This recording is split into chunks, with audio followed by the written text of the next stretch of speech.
Seed की selection जब भी आपने करनी है, आपने कम एज वाला सीड लेना है, यानी एज कम हो ऐसा। बल्कि अगर आपने अच्छी पैदावार लेनी है तो आप ये कह लें कि आपका जो बीज वाले खेत हैं वो अलहदा होने चाहिए। यानी आप 1 एकड़ आगे ट्रांसप्लांट करते हैं ना, आप 15 एकड़ के काश्तकार हैं तो 1 एकड़ से एस्टिमेटेड भी 10-12 एकड़, 11 एकड़, 15 एकड़, 14 एकड़ इतना काश्त हो जाता है। तो आपने उसको स्पेशली तैयार करना है कि वो डिजीज फ्री हो, बोरर फ्री हो, तो वो ये ना हो कि गिरा हुआ हो, चूहे का काटा हो, इस तरह की चीज़ें ना हो, यानी हेल्दी सीड होना चाहिए। हेल्दी सीड के लिए एक टिप है कि आप फरवरी काश्त के लिए दो मौसमों में गन्ना अक्सर काश्त होता है, फरवरी में और सितंबर में।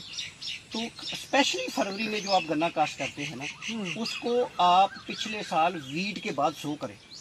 ओके। ताकि उसकी एज भी कम होगी, 8-9 महीने बनेंगे, 10 महीने बनेंगे। अगर 10 से है ना तो वो इतना हैवी नहीं होती, फसल हैवी नहीं होती। वो फसल आपको कंपैरेटिवली, आप बेशक आप जहाँ मर्जी इसको एक्सपेरिमेंट करके देख लें कि आप जब गंदम के वड वाला जो गन्ना है ना उसको आगे बजाई करेंगे तो आपकी जर्मिनेशन रेट बढ़ जाएगा। ठीक हो गया जी। अच्छा, सिलेक्शन, वैरायटी सिलेक्शन। वैरायटी जो है ना, ये इसके मामले में ना अब हमें ना वो पुराने ज़माने को भूल जाना चाहिए कि वो मैं नाम तो नहीं लेना चाहता, बाकी वैरायटियाँ तो सभी अच्छी वैरायटियाँ हैं, लेकिन SRI की वैरायटियाँ, sugar care research institute Faisalabad की वैरायटियाँ, जो रीसेंट वैरायटियाँ हैं ना जिसमें अप्रूव्ड है, CPF 253 है जी, CPF 251 है, 52 थोड़ी सी लेट मैच्योर है, थोड़ा सा उसको मिल डिस्करेज करती है कि क्योंकि लेट मैच्योरिंग की वजह से। तो एक रिसेंटली उनकी लाइन है वो SL 284 है। SL 284 के बारे में मैं स्पेशली कहना चाहूँगा कि ये कंपैरेटिवली कम गिरती है और मेरे ख्याल में जितनी अभी तक वैरायटियाँ अप्रूव हुई हैं उनमें से शायद ये पहले नंबर पे आए। रिकवरी भी इसकी बेहतर है। ये उन वैरायटियों में शामिल होगी कि जो किसान के लिए भी अच्छी है और मिल के लिए भी अच्छी है। तो अभी ये अप्रूव नहीं हुई, ये नोट कर लें कि ये अप्रूव नहीं हुई, ये अप्रूवल के मराहल में है कि ये अनकरीबी अप्रूव हो जाएगी। महकमा इसको कहता है कि ये अप्रूव हो जाएगी। इसमें सारे करैक्टर ऐसे हैं कि जो वैरायटी अप्रूवल के लिए ज़रूरी होती है। सीड रेट में आप क्या कहेंगे? सीड रेट में ऐसे है कि सीड रेट भी वैरायटी टू वैरायटी वेरी करता है। जो मोटी वैरायटी है उसको आप 120-30 तक भी चले जाते हैं बाज़ का मन, 130 मन फी एकड़। अच्छा, अगर बरीक वैरायटी है, किन है, बरीक करना है, तो वो आप 80-90 पे भी जा सकते हैं।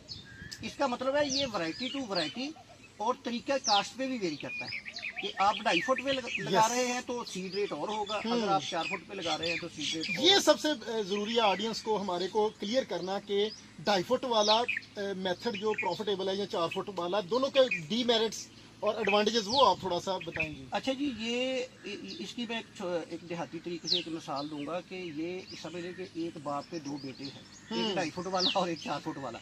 यानी तरीके दोनों हैं, उनके खूबियाँ खामियाँ अपनी हैं, उनकी खूबियाँ और खामियाँ अलग-अलग हैं। अच्छा, इसमें हम सबसे पहले 2.5 फुट पे आते हैं।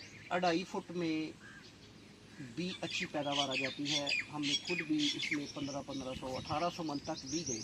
लेकिन वो होता है, ये स्पेशल केसेस में होता है कि किसी साल हवाएं इतनी अच्छी ना चलें, ज़्यादा ना चलें, बारिश कम हुई हो और फसल जो है वो लॉजिक से बच जाए। ओके। अच्छा, लॉजिक से बचाने के और भी तरीके हैं। अच्छा, बच जाए तो इसमें भी पैदावार अच्छी आ जाती है, इसमें भी कोई मतलब दो राय नहीं है। अच्छा, इसके आगे है 4 फुट। 4 फुट के फ़वाइद ज़्यादा है। अच्छा, उसमें लॉजिंग टेंडेंसी कम है। आप मूनसून में जब आपकी फसल बड़ी हो जाए, 10-12 फुट, 15 फुट, 12 फुट पे कद चला जाए, तो आप उसको कंट्रोल इरिगेशन कर सकते हैं कि सियाड़ों के नीचे पानी। जबकि आप 2.5 फुट पे होंगे तो उसमें पानी की रेशो आपको ज़्यादा रखनी पड़ेगी। फिर उसमें वेंटिलेशन, वो गन्ना सन कॉरिडोर बड़ा अच्छा बन जाता है। मिलों के लिए एक्सेप्टेबल है। उसमें रिकवरी, अगर 2.5 फुट वाला गिर जाए, उसमें बैड लॉजिंग हो जाए तो उसकी रिकवरी का इशू भी बनता है। इसमें ये गिरता निस्बतन कम है। अगर गिर भी जाए ना तो उतनी बैड लॉजिंग नहीं होती जितनी ये 2.5 फुट पे। 2.5 फुट पे। अच्छा, दूसरा ये है कि इसमें जड़ी बूटियाँ कंट्रोल करना आसान है। अच्छा, इसको फर्टिलाइज़र देना आसान है कि आप सियाड़ों में कहाँ जाके आपने 90 सियाड़ों में देना है और इधर हैं सारे कोई 55 के करीब, 55-60 के करीब, तो उसमें हमने फर्टिलाइज़र और जो अद्वियात देनी है, दानेदार देनी है, वो हमने 60 सियाड़ों में देनी है, उधर हमने 90 सियाड़ों में देनी है। इसका इस तरह इसके मल्टीपल हैं, फ़ायदे भी हैं और नुकसान तो मैं नहीं कहूँगा, इनका फ़र्क है आपस में। अच्छा, ये बड़ी कमाल की डिस्कशन चल रही है जी। राशिद साहब ने जो बातें की उनका अगर मैं खुलासा बयान करूं तो चूंकि शुगर केन 2 या 3 क्रॉप लेनी होती हैं, मोडी चलती है, तो लैंड प्रेपरेशन 3 साल के हिसाब से करें। गहरी, बहुत अच्छी और फाइन किस्म की आपकी लैंड प्रेपरेशन होनी चाहिए।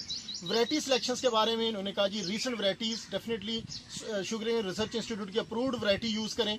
सीड रेट के हवाले से इन्होंने बड़ी कमाल की बात किया कि आपकी जो सीड के एकड़ेज हैं वो कम वक्त, यानी उनकी उम्र थोड़ी हो, आपका 9-10 महीने, 8-9-10 महीने का सीड हो, वो क्रॉप यूज़ करें और कोशिश करें तो वो डिजीज़ फ्री के लिए आप उसको सेपरेट ग्रो करवा दें।